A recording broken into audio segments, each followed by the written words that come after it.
Tomato, চিনি, আটা, coffee ও দুধ দিয়ে ন্যাচারাল উপায়ে আমি আপনাদের এমন একটি উপকরণ বানিয়ে দেখাবো যা দেখলে আপনাদের মাথা ঘুরে যাবে। এই যে দেখুন 2 ভাগ করে নিয়েছি, তো এবার আমি রসটা দিয়ে দেবো বাটির ভিতরে।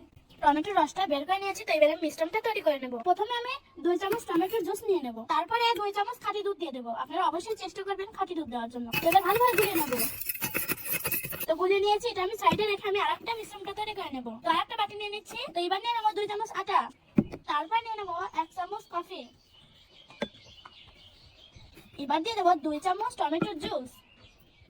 টমেটোর জুসটা দিয়ে দিয়েছি, তো এবার আমি ভালোভাবে মিক্স করে নেব।